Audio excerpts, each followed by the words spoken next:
Welcome to the What is Nerd podcast. I am your host, Tyler Dietz, and I'm here with my buddy, Nick Grant. How's it going, Nick? Hey, it's going pretty good. Happy to be here. It's a beautiful day. Very good. Hey, may the force be with you, Nick. All right, man. Yeah, and to you too. And with your spirit. With your and that guy on my left over there, that is J.P. Cochran. That's what if you grew up Catholic, you know what I was talking about. So we're going to talk about Star Wars today. Last episode we talked about the first Star Wars movie, aka A New Hope, aka Episode 4. Today we're going to be talking about Empire Strikes Back and Return of the Jedi. Now, let's go ahead and dive into it. But first, if you enjoy the show, like us on our Facebook page and follow us on Twitter at WhatIsNerd1 with no question mark. And if you haven't yet, please subscribe to us on your podcasting platform of choice, Stitcher, iTunes, Spotify, all that. Also check out our sister show, What is Sports? And finally, if you have any comments or questions, send us an email at winerdcast@gmail.com. So, let's dive into it. Star Wars Episode 5, The Empire Strikes Back. JP, this is your very first time watching this movie. Yeah, I mean, let me tell you, after watching Empire Strikes Back and Return of the Jedi, there were so many things about Star Wars that I had no idea. And we'll get into them later. Oh, okay. But like I was telling Dietz, I think I liked the second and third ones more than the first one. See, that's wild that you like the third one. I do. The third one's a lot of fun, though. Return of the Jedi is pretty awesome. There's some pretty big battles in it. Yeah. And there's a lot of action. The little furry creatures, you have just... There's kind of like three different parts of the movie, I think. Okay. Well, we'll get to that one. Let's talk about Episode 5, The Empire Strikes Back. So, JP, we're going to have you walk us through the plot. Are you comfortable with that? Yeah. Okay, so what's the first thing that happens? So the first thing that happens, I know that they are on the first thing that happens that I can remember is that they're on the snowy planet. That's right, they're on a snowy planet. Okay, because Darth Vader, he continues to hunt for the new rebel base, so he dispatches these probe droids across the galaxy. So I want to talk. Are they on that planet too? I forgot. So I want to talk about the probe droids, right? Uh-huh. So it starts off with this thing. This like satellite thing crashing into the ice planet, and out comes this probe droid thing. Now, Nick, these things are the best. I love the probe droids. They're like these weird tentacly spider things, right? And they make a weird noise, right? Like that. Oh yeah. Oh yeah. I love the noise that they make. Yeah, I mean that's pretty much it. I feel like they were over glorified in the Star Wars video games. No, they're the best. No, I mean, there's a few things you shoot. They're pretty pointless, honestly. I mean, yeah, they report back.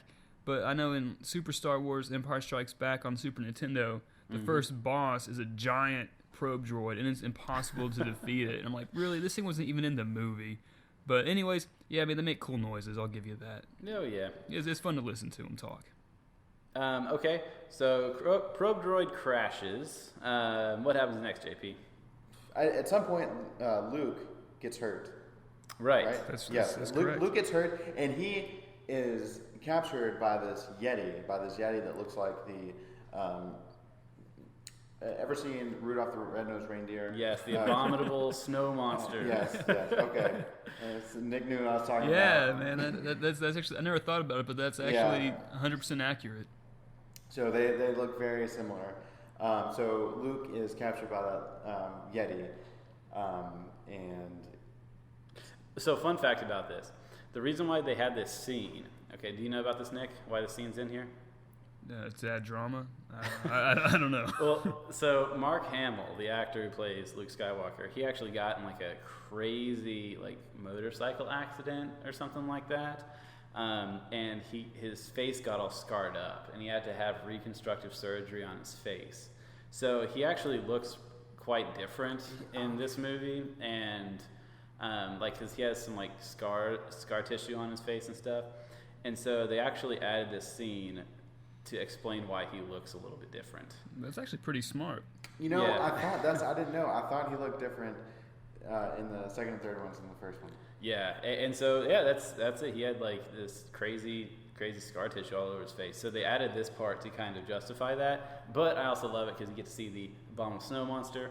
And also, you also get to see Han rescue Luke, and he gets to pull a revenant on him, right? Oh, that's right. That's what I thought too. He sticks that guy up in the intestinal area, the abdominal cavity. Well, Were they called wampas, right? Is that yes, those little like those kangaroo things at the right around on. yeah.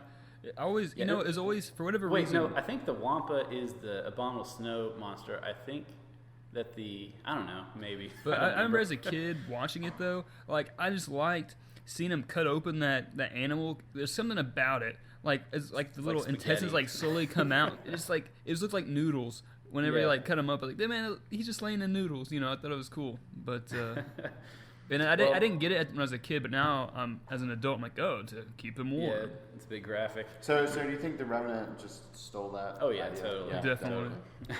But so Han comes and rescues Luke. He stuffs Luke up inside this animal, and also we get to see Luke use his force powers for the first time. His real force powers.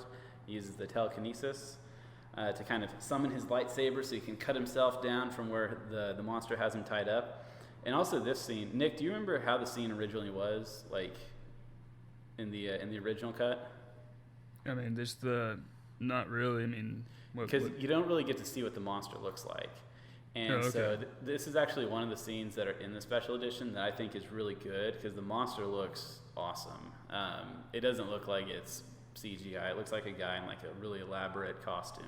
Probably so I thought was. Yeah. So I actually like that feature in this.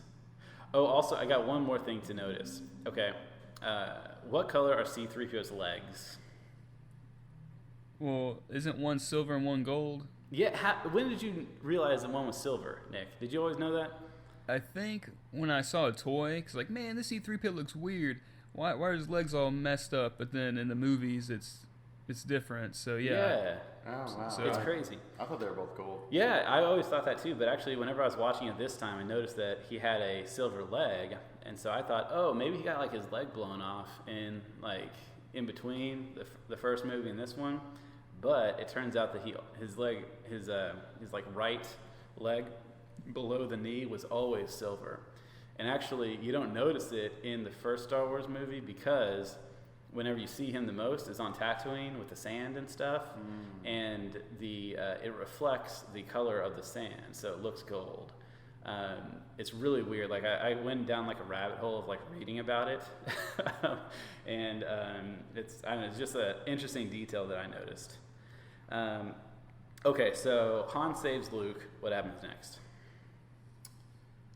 Han saves Luke, and then, as far as I can remember, Luke is instructed by Obi-Wan's spirit to go train as a Jedi Master. Yes, he tells Luke to go to the Dagobah system to find Yoda, and he goes, Ben!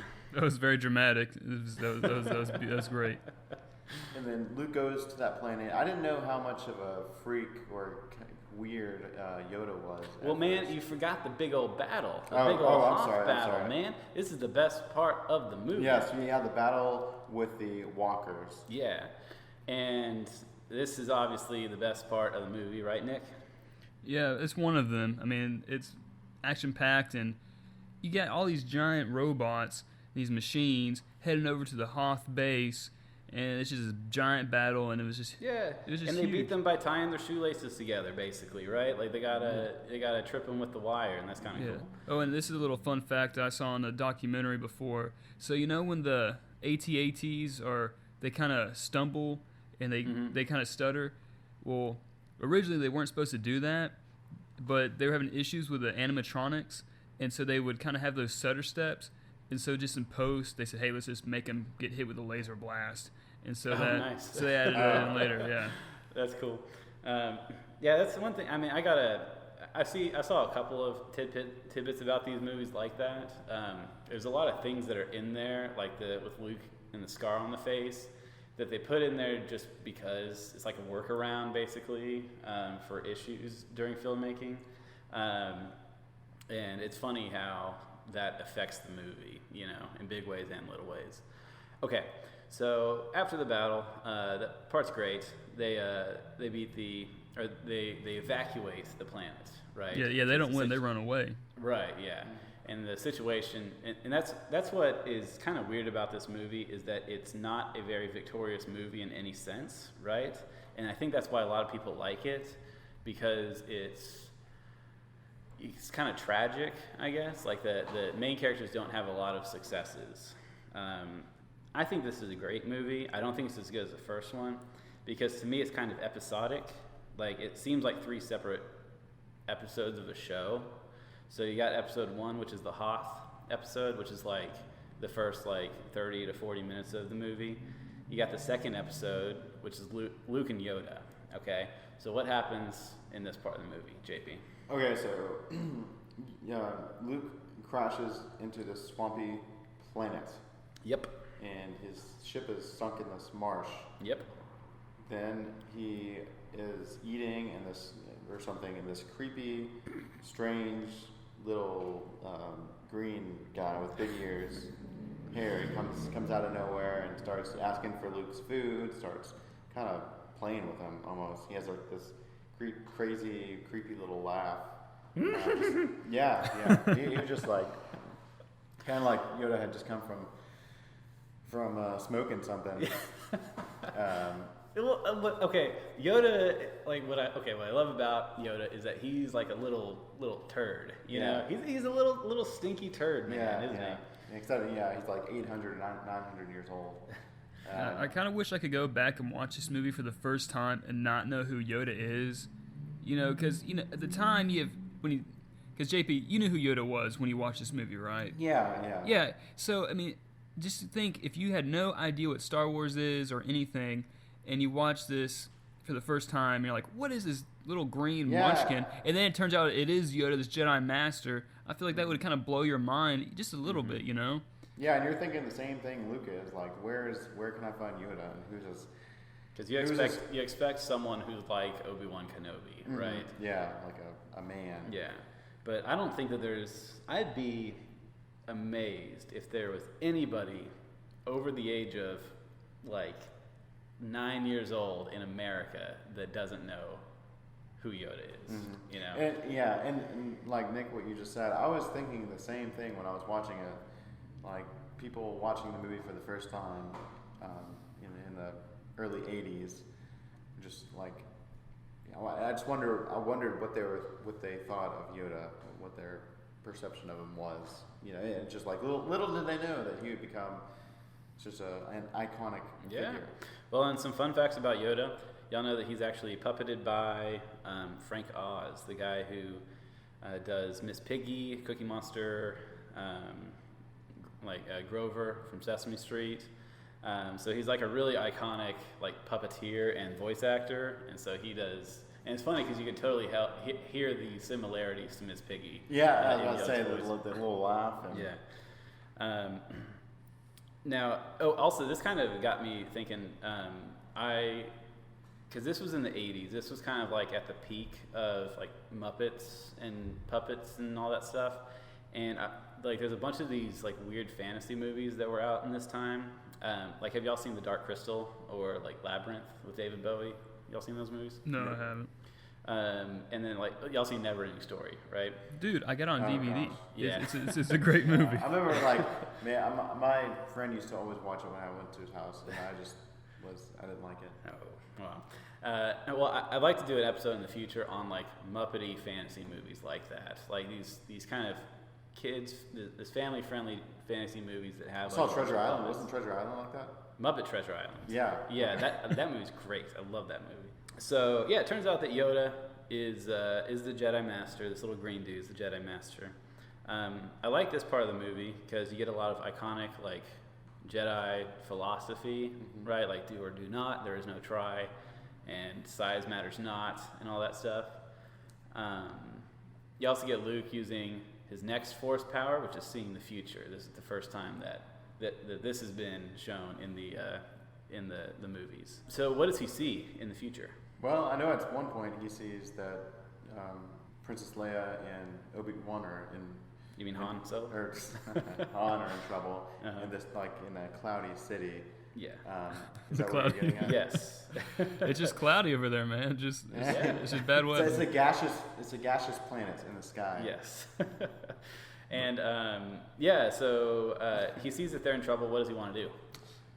He wants to go save him right away. Yeah, And actually, that's what he actually does. Yeah, because but what does Yoda say? he says, today? "No, you're not ready. Don't do this." Mm-hmm. But you're forgetting in all his training, he goes to this cave and he gets attacked by what he thinks is Darth Vader, and then he attacks Vader, and it turns out his head rolls off, and he looks in the mask and he sees himself in Darth Vader's mask. See, this scene, whenever I was a little kid, I didn't realize that was Luke's face inside the Darth Vader mask. I was just like, oh, that's the guy's face in the mask. I was just a dumb kid. I guess. It kind of almost looked like a little kid's face or something. Yeah. Yeah, it's kind of shot at a weird angle. I mean, they could have. Come on, George Lucas. But no, but it's cool. But also, I feel like we're leaving out another kind of pivotal plot point. So, while Luke's training on Dagobah in the swamps, Han, Leia, Chewie, and the droids, or minus R2D2, so I guess it's C-3PO, they are on the run, and they're getting chased by some Imperial forces, and they go to this asteroid belt, and they're ducking and diving and dodging and all this good stuff, and they land in this giant hole on this asteroid, and they're hanging low, waiting for the Imperials to pass by, but the Millennium Falcon is banged up, and so they're doing repairs, and while they're in there, Han and Leia kind of have some sexual tension. Oh yeah, man, they are hot for each So other. basically, for everyone who hasn't heard, they do it. No, they don't, No, man. they don't. I'm just This kidding. is a Family kids' friendly. movie. I'm just kidding. They don't do it. Yeah, no, they don't. Well, I mean, but, eventually they do because their son is. yeah, but that's after the third movie. Come on now. But they don't. But they argue, bicker a lot, and they kind of getting flirtatious with each Yeah. other. And then at one point, they actually kiss each other. And then C-3PO pops in. He's like, "Oh, excuse me, pardon me." Yeah, I love C-3PO. I love everything he says. Well, so in this scene, because you get the part whenever Leia's like looking out the window, right? Like she hears a noise, and then like this monster thing just kind of shows up on the window. And I haven't watched this movie in a long time, but that part scared the hell out of me. Like whenever I was watching it just the other day, I forgot about that. But Yeah, because that's what makes them get out of the ship. And like, hey, let's try to kill this monster. And they start shooting around, and like, why is the floor moving? And then they realize there's something weird's going on. And it turns out they're in a giant worm that lives in a rock. Yeah, and so they get out there. The worm tries to eat them, and they get out. And then that's when they go over to the Cloud City on Bespin to hang out with Billy D. Lando Williams. Calrissian. I mean Lando, whatever. Same guy. Okay. And Lando, he was is he the new movie that came out? Okay, that's Lando, right? yes, that is Donald Glover playing Donald Lando. Glover. Okay, and that I realized that because I had no idea who. Oh Lando my was. God! So, wait. So whenever you're watching this, did it take you a while to realize that was the same character? No, like whenever I was watching this new one. Yeah. No, I thought of it right away. Okay, nice. Because like he was Just the like, way he is. Yeah. He's like, "How you doing, you old pirate?" He's like a sleazy. So, by the way, when I was watching this movie, I said that it's been a long time since I've seen it. I realized that I've pretty much memorized almost every line of this movie. So you've seen it a time or two. Oh yeah. Also, we learn around this time that Darth Vader has a boss. This is the first time we see Emperor Palpatine. And do they call him Palpatine in these movies? Emperor Palpatine. Yes, the Force and the dark side. And actually, so this scene where Darth Vader's talking to the giant hologram of Palpatine, look up, like both of y'all and any listeners, look up the original footage of this. It's really weird. You know about this, Nick? I do not. So the actor who plays the Emperor in Return of the Jedi, they didn't cast him until they finished Empire Strikes Back. So the original version of it is this woman's face with the eyes of an orangutan superimposed over the actress's eyes. It looks really strange, and they got a different they got a different actor to do the voice too, so the voice sounds different. It's really weird. Oh, okay. So when did they go back and edit it? So this was whenever George Lucas released the the special edition, like in 1997. But also is whenever Vader's talking to the Emperor, is shortly after. That's when he basically gathers up all these bounty hunters to track down. Yes. Han and Leia, which includes Boba Fett, which is probably one of the most iconic Star Wars characters, even though he has 2 lines. Yes. And he doesn't really do anything. He just but he just looks really cool. Has a bunch of. He's basically like Space Batman. He's got so many gizmos and gadgets on his belt. And he has a jetpack. I mean, he's like Space Batman. Yeah. Well, and here's my thing about Boba Fett, right? Because obviously the Star Wars movies were a sensation, and they sold. So George Lucas, okay, whenever he pitched the idea for the Star Wars movies, he kind of gave up part of his salary in exchange for merchandising rights, pretty much, so that the profits of merchandising go mostly to him instead of Fox, the studio, and I feel like so toys were obviously a big part of Star Wars, right? I feel like Boba Fett was specifically designed as a toy, And maybe so, but he looks awesome, and I think some of the cool things about him is, one, he doesn't talk, and two, he's not fazed by Darth Vader. Like Darth Vader says something like, "Go and find and kill the people," and other guys are kind of scared, all right, man. But Boba Fett's like, "All right, dude, calm down." He says to Boba Fett, and this is top of my head, I remember this. He says, "No disintegrations." So it's like, damn, Boba Fett likes to disintegrate people. The guy must be crazy. And one more thing I think is pretty cool about that group of bounty hunters, you never really see them again in the movies. But if you look at in the video games and on the toys, you'll recognize so many of these bounty hunters that are in that scene. They were very popular outside of that scene. I had Bosk, so it's the lizard-looking dude, dinosaur-looking dude. Yeah, I had the toy version of him, and I had Boba Fett, and I used to make them go on adventures together of course, in my toy time. And they disintegrate people. But and that's another thing that's great about Star Wars. Why it's such a sensation is that these original movies, they had all these crazy ideas that they didn't explain that much or flesh out that much. So it's it captures your imagination, I guess. Yeah. Which is one reason why we hate the prequels so much, because they explain where Boba Fett came from, and now he is not as cool anymore. So they meet Lando, and what happens next, JP? Well, at some point, C-3PO is kind of taken apart. Yeah. So this part I wonder, because he wanders into the side door, and then someone goes, "Hey, who are you?" And he gets blasted. Yeah. So, did he walk into the stormtroopers' break room or something like that? Yeah, I think so. Yeah, they're just having coffee, and so that's kind of the first sign that you understand that it's something's up. Yeah. Okay, so what is up though? What is up? What is up is that the Imperial force had already gotten there. Mm-hmm. So it was an ambush. Mm-hmm. And so basically they were or this is what Lambo said. Lando, I'm sorry. No, we're not talking about Lamborghini Calrissian. He really is the Lamborghini of Star Wars characters, though, isn't he? Yeah, he is. Yeah, he's pretty cool. Have you seen that actually. cape? He's one of my favorite. Have you seen that cape? Yeah, oh yeah. Basically, he said he had no choice. They were going to offer him something for. So basically, he's got he's mining spice. Mm-hmm. Similar to the characters in Dune. Yeah. He's mining spice on this planet, but they basically he's kind of it's like a shady underground operation, but they basically said that they would not tax him or leave him alone with his business ventures if he gave them Han Solo specifically. And so he sold out Han, right?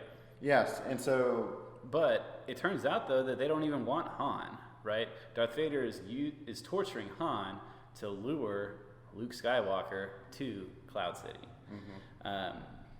And one thing, I hate to interrupt, but one thing that struck me as odd when I rewatched Empire Strikes Back a little while ago is Lando calls Han Han. And yes, thank you for pointing that out. Yeah, there you go. Han. I'm like, who's Han? Han? You know, like, it was just very odd, and it was just weird because everybody I know calls him Han Solo, but apparently in Empire Strikes Back he was Han Solo. Yeah, and there's a character in the first Star Wars movie who pronounces Princess Leia as Princess Leia. I'm like, okay, like, correct your actors. I mean, make sure they get it right at least. Yeah, so they lure Luke there, and this is where the two kind of storylines collide, right? Luke comes to Cloud City, and what happens? Oh, wait, no, we're not there yet, because what happens to Han before Luke comes? So Han is tortured, and then Han is frozen. Basically, that's they're testing their little system they have to see if they'll be able to do the same thing with Luke because the Emperor wants Luke. Yeah. And so basically they froze Han to see if that would keep him alive. Mm-hmm. That's right. And it would. And they give Han to Boba Fett, because Boba Fett, although he's working for the Empire, he's also working for Jabba the Hutt, who wants Han Solo because Han owes him money, which was kind of covered in the first one, in that one terrible scene. They freeze Han. I had the toy of this, which is the stupidest toy in the world. You had a frozen Han Solo toy, like a little carbon. Oh yeah. Thing. Wow. Really?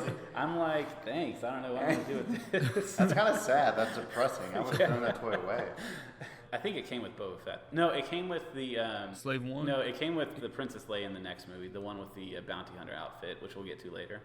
But not when she was in a bikini. No, the one before she was in the bikini. Oh, okay. Well, I mean, that's the same movie, but she was in the bikini later. I did have the bikini toy too. I had every Princess Leia toy except for the one where she's in like the honey buns, with the from the first movie.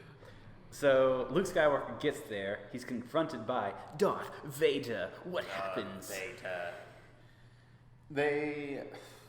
They have a battle. Okay. Yeah, they fight. They fight, It's and awesome. this is when. And see, I didn't know this, but I thought this was all revealed in the last movie when Vader was telling Luke that he was his father. I didn't know that this occurred in the second movie. Oh yeah. Mm-hmm. Oh, and then Vader chops off Luke's hand. I never knew that Luke's hand was chopped off. Yeah. I had no idea. That was a surprise to me. Yeah, Vader whoops Luke. Luke's hanging off a thing. Yeah. And, space antenna, and then he gets picked up by Leia and the Millennium Falcon. Yeah, and now here's another force power example, because also during this battle we get Vader throwing stuff at Luke, and the reason why I'm pointing this out, the force power stuff out, is that you'll realize that they actually don't use force powers that often in these movies, and so if you're watching them, you're kind of figuring out what the force can allow them to do. But so in this instance, yeah, Luke is able to telepathically communicate to Leia for help.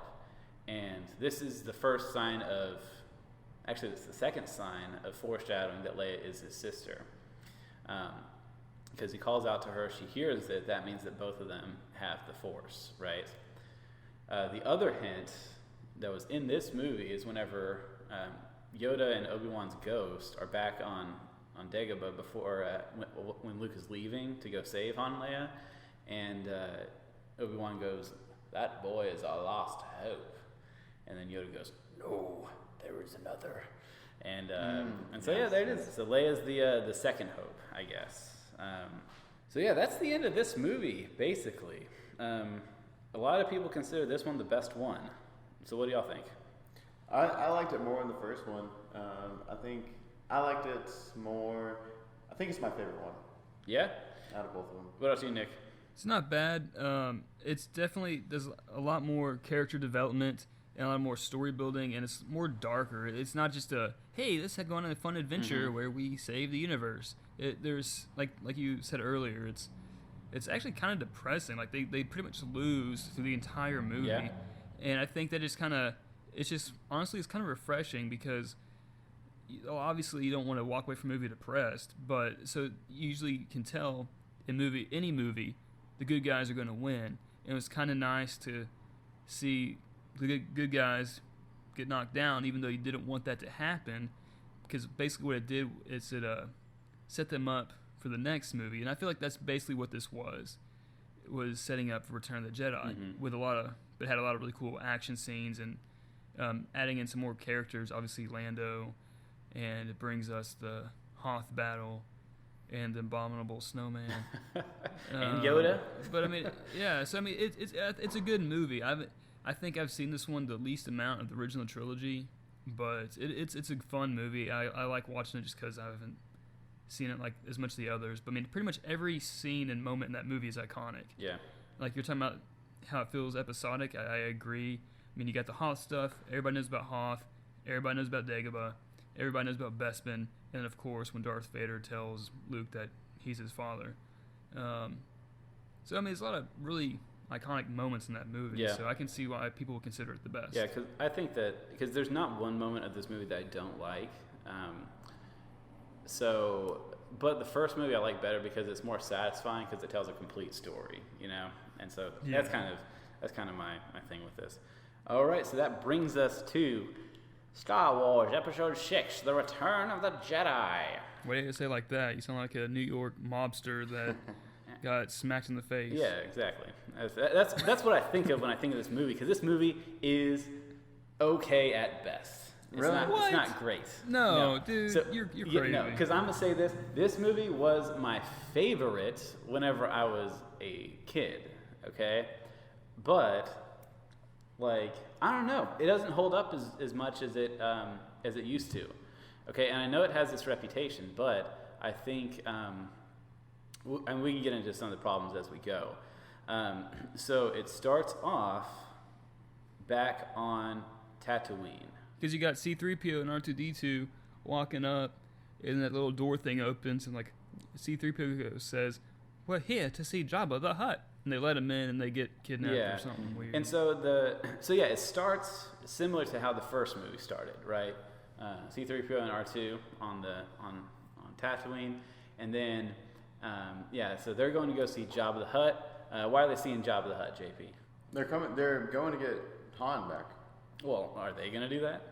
No, well, that doesn't happen. So that's part of the plan, right? Because they're there to deliver a message from Luke, okay? No, that's right, yes. Yeah. I'm sorry. And so this is what I noticed this time, is for the first, 15 minutes of the movie, I think that they're playing it like Luke has turned to the dark side. Like, they're trying to make you think that. Because the first thing that happens is you see this hologram of Luke, and he's wearing the all black and stuff, and he's all like, "I'm a Jedi Knight," and then he offers C-3PO and R2-D2 as gifts for Jabba the Hutt, and this takes C-3PO by surprise. He's like, "What? I don't understand." And so you're like, "Oh, is Luke a bad guy now?" Or is Luke like wavering between the light side and the dark side? And so they take the C-3PO and R2-D2 as their slaves. C-3PO is kind of Jabba's translator now, and R2-D2 serves drinks. And then you have the worst scene in the entire trilogy. Do you know what I'm talking about, Nick? Where you got the weird dancer gal, yes, and she tries to kill Jabba the Hutt, and he's laughing because she's not doing a very good job. And then they put her out on the center of the floor, open up the floor, and then she falls, and then you really don't know what happens. But then you get this stupid sing-along sequence with the weird CGI singer lady with the weird face, and then that little fuzzy dude running around, and I don't know, it's bad.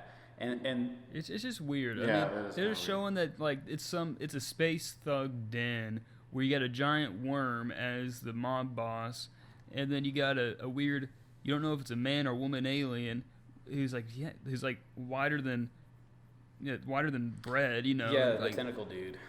Yeah, it's weird, but well, and I do like a lot of the cool little aliens that are in this scene. Like they got the pig dudes. They look like moblins from The Legend of Zelda. So there's a lot of stuff to look at, I guess. But what happens is this mysterious bounty hunter character walks in. This is what I was talking about. This is actually Princess Leia. She's in disguise, right? And she's she's got Chewbacca, right, in handcuffs, and she's like, I'm gonna sell you this Wookiee and all that stuff, right? And so Jabba throws Chewbacca in the cell or whatever. And meanwhile, Leia tries to free Han, right?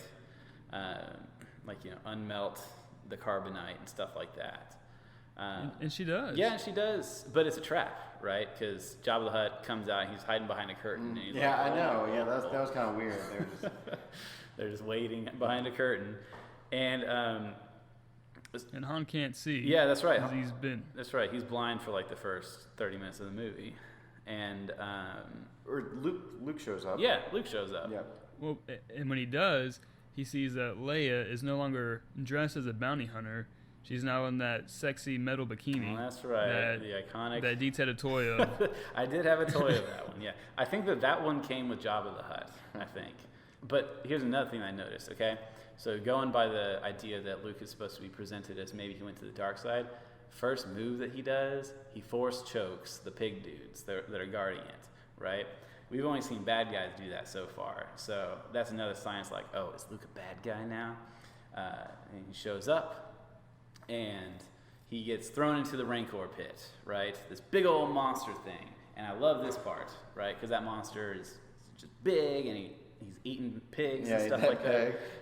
and then he closed the door on his face. Yeah, closed the spiky door on his face and killed it. And then I guess the monster's handler came in and was very sad. He was upset.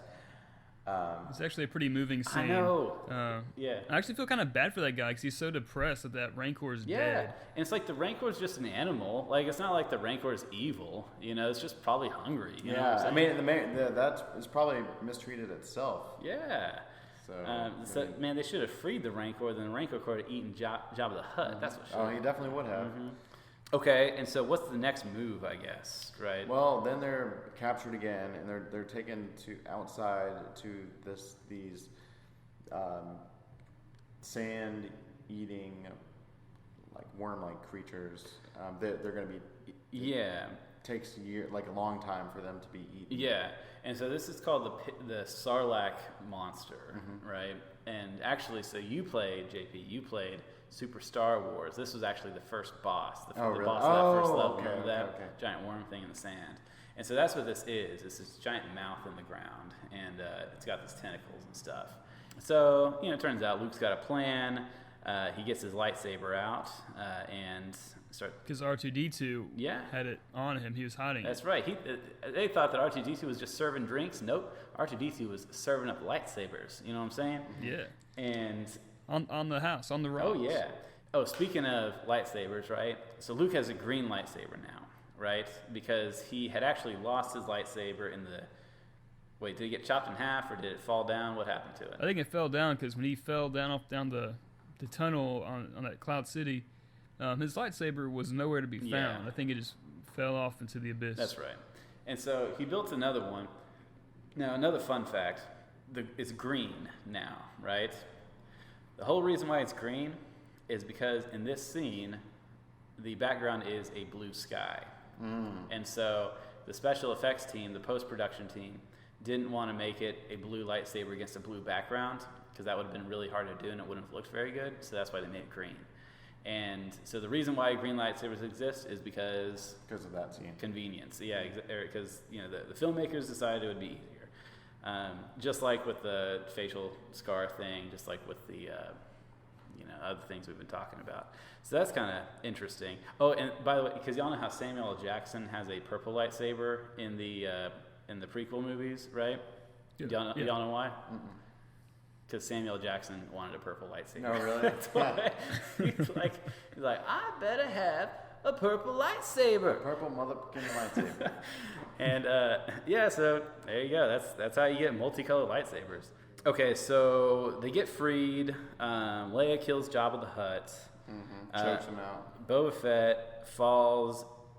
He gets knocked into the pit by accident, right? Yeah, he's flying around shooting his blasters, and he gets bumped in or something. Then he, for such a really cool-looking character, he goes out in the most wimpy way possible. Yeah. Well, he just falls down the sand pit, and he's like, ah! And then he gets a little tentacle grabs him, and then that's all she wrote on Boba Fett. Oh, and it's funny that like from an outsider's perspective, if you know who Boba Fett is, or if you heard about nerds talking about Boba Fett, like he's awesome, and then you actually see the movies, and it's like, oh, Boba Fett is like a nothing. Like he's nothing. He doesn't do anything. He has cool armor and has a jetpack and a lot of gadgets. So they've written a bunch of Star Wars comic books and novels about Boba Fett, and the whole thing with him is that apparently he didn't die whenever he fell into the pit. He just waited for everyone else to leave, then he jetpacked out of it. That's according to like the fan fiction and stuff like that. But whatever. So they get away, and then what happens is the Emperor lands on the they're building a new Death Star, by the way, right? The Empire is, and because why not? They got the funds. Exactly, and the Emperor lands on the Death Star is like, he's there inspecting or something, seeing how construction's going, and he's talking with Darth Vader, and Darth Vader bows to him. Whoa. Yeah, that's kind of strange to see. Yeah. Also, we get the scene where Yoda dies. So Luke, after I guess they escape from Jabba the Hutt, Luke goes and talks to Yoda. Yoda dies. He confirms that he confirms that Vader is Luke's father, and Luke also learns that Leia is his sister because he's talking to Obi-Wan's ghost right after Yoda dies. Mm-hmm.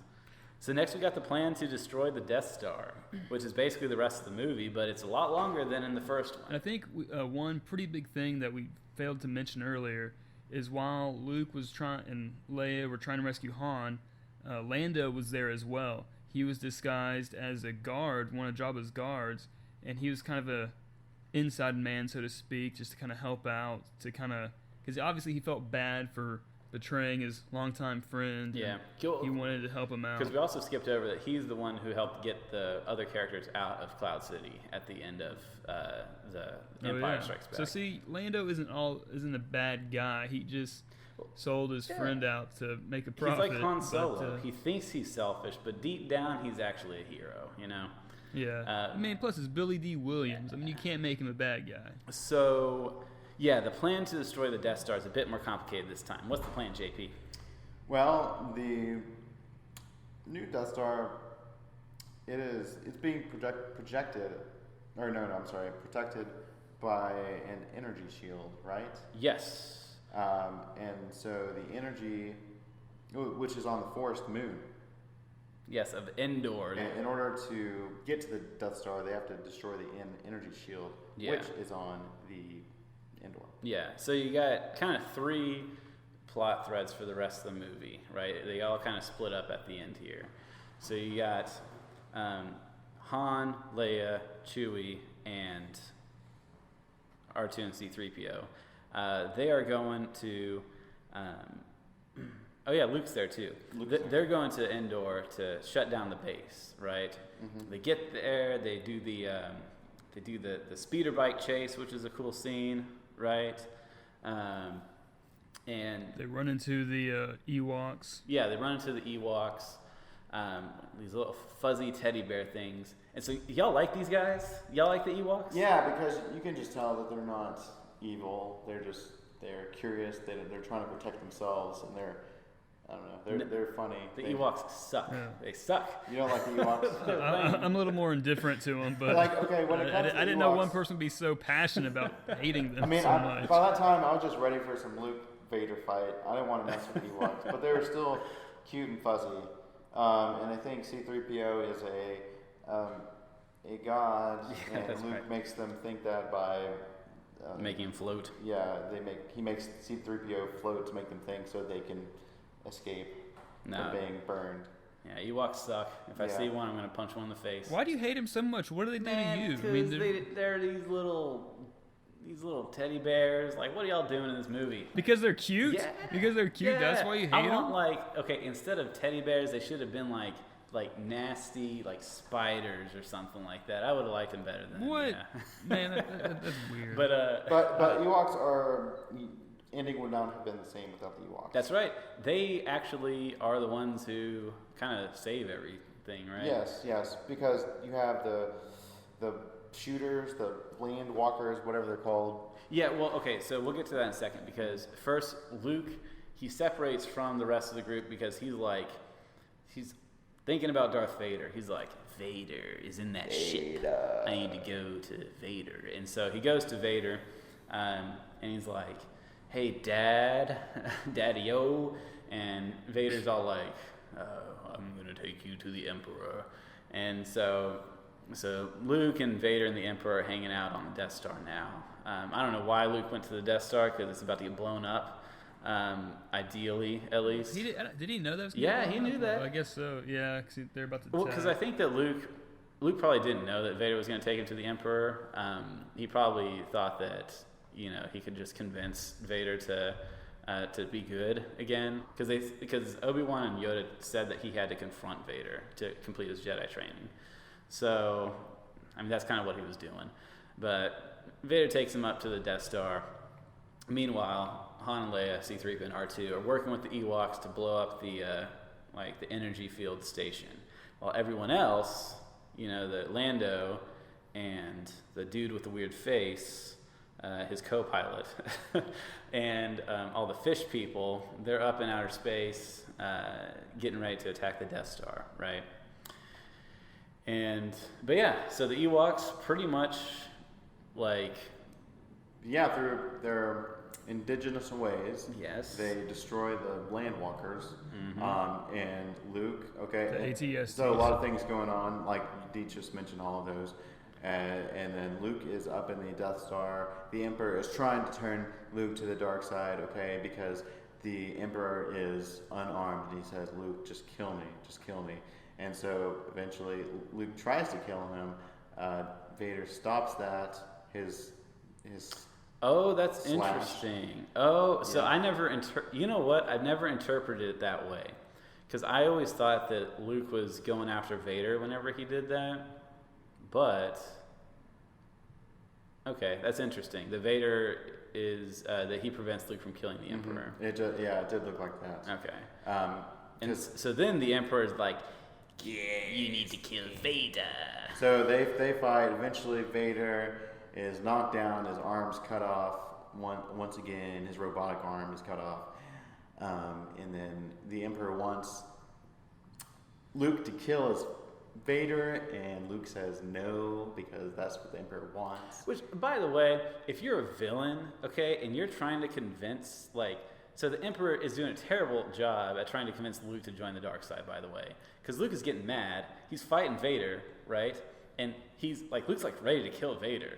And then the Emperor walks up and he's like, yes, do it. and exactly. Just shut up. Just let him do it. He's going to do it. And so the Emperor is stupid. I'm not surprised that because he ends up getting killed by Darth Vader, right? Yes. So after Luke is electrocuted, Vader does not like that. Because whenever Luke decides to not kill Darth Vader, we get a brand new force power, the lightning, right? Mm-hmm. So Emperor starts electrocuting Luke, and Darth Vader goes, no! He does it in the remake. Well, originally he just says, man, this is crazy. And he picks up the Emperor and spins him around like a pizza, and then he throws him into some generator and he dies.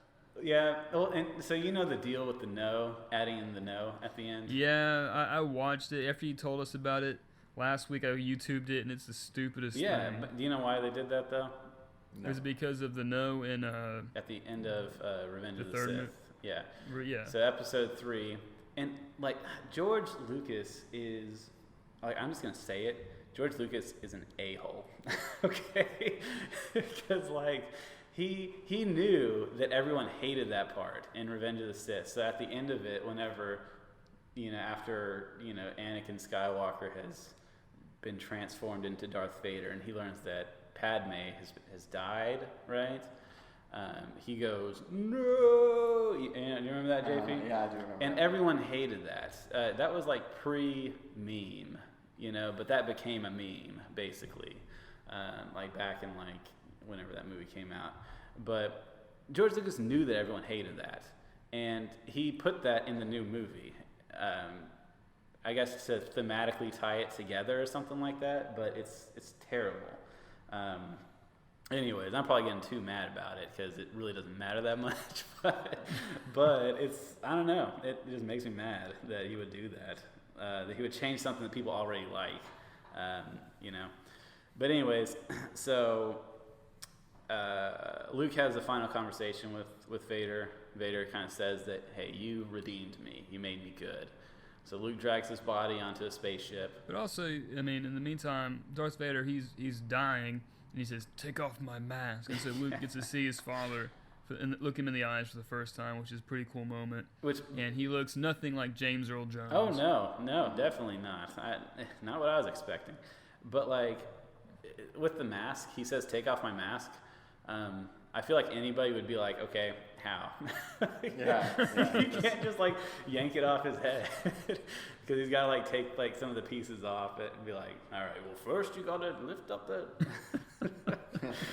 But anyway, so Luke gets off the Death Star. Meanwhile, so Han and Leia are successful in blowing up the station. So then Lando is successful in blowing up the Death Star. Luke gets away, then they all celebrate. I think you're underselling that scene, though, because so they do that. Han and Leia make that huge assault to blow up the generator. When they do that, the rebels, they didn't realize there were going to be so many forces at the new Death Star. So it's basically a trap. That's where you get it's a trap. Admiral Akbar, who goes, "That's a trap." Yeah. That's what he does. They finally hyperdrive, warp drive, whatever to the new Death Star. Well, because also get ambushed. Because also the deal is that the Emperor had sabotaged the. And that's another thing that I hate in movies. Whenever like the bad guy's like, "I planned it all along," and because the Emperor is the one that leaked the news of where the energy shield base is, and so the deal was that's why all the stormtroopers were there waiting for them so that they would fail in their mission. And the idea is that the attacking fleet that or attacking the Death Star, they wouldn't know that the shield generators are still up, so like their fleet would just crash into the Death Star's shield generator and they would all die. And so, but yeah, that's a big scene. I guess you could say that it's the biggest, I guess, space battle in Star Wars, but yeah, I mean, it's a huge. It's nowhere near as good as the one in the first one, though. Yeah, that like, was. Yeah. But anyway, the reason I said I like the second and third ones just because I like the battles a little bit more, and there's maybe a little more imagination with the Jabba the Hutt and his clan. I mean, yeah, Jabba's cool. Some of that was, and then when it comes, what were they called? The Wookiees? The Ewoks. Ewoks. Okay, I don't know. I said Wookiee is it's Chewbacca. That's right. Yeah. The Ewoks. Yes. By that time, I was ready for like just Luke Vader fighting. Yeah. But I did like how I just like the story with Luke and Darth Vader and just the inner turmoil going on within Luke and Vader. And I didn't know that Darth Vader had done that. I didn't know that had happened. And I do think that the end is pretty satisfying with like how it ends between Luke and Vader, like because it is kind of pretty powerful. Like I was just watching it earlier today. Actually, I was rewatching it, and so it's probably my favorite part is when at the end you see the ghosts of Yoda, Obi-Wan, and some kid and Hayden Christensen. Yeah, who has aged very well since 1983. Yeah, I know he must be immortal or something. But and that's another thing. Like everyone knows that Hayden Christensen was the worst in those prequel trilogies, and sure enough, they snuck him in there. It's very dramatic and very. Well, and also they show the celebration on all the planets in the galaxy, and it takes you to your favorite planets like Naboo and Coruscant. And I could just imagine showing this movie to my kid. Well, I don't have any kids. I'm not going to have any kids. But Nick, whenever you show this movie to Nolan, and Nolan might be like, "What's that? What's that planet? I've never seen that before." It's city planet, and you're like, oh, I guess we gotta watch the prequels now. That's Star Wars, though. JP, I believe, has to leave, but thank you for going through it with us. But anyway, over the past recent years, with all these new Star Wars movies coming out, I've become more of a Star Wars fan. Like 10 years ago, I wasn't a huge fan. I never looked forward to the next movie coming out. I never had a desire to watch any of them. But I know there's a new Star Wars movie coming out later in the year, and I'm really looking forward to that one. But I feel it's nice to see things tied together, especially after watching. I've seen the prequels and the ones that were recently made, the ones that occur after The Empire Strikes Back or Return of the Jedi. Anyway, so things make more sense now. So now you've seen all of them. You're a Star Wars completist. I know. All right. Well, we'll see you later, JP. Okay. All right. All right, Nick. So, yeah, so that's Star Wars, the original trilogy. I don't think that I ever really want to revisit the prequel trilogy, personally.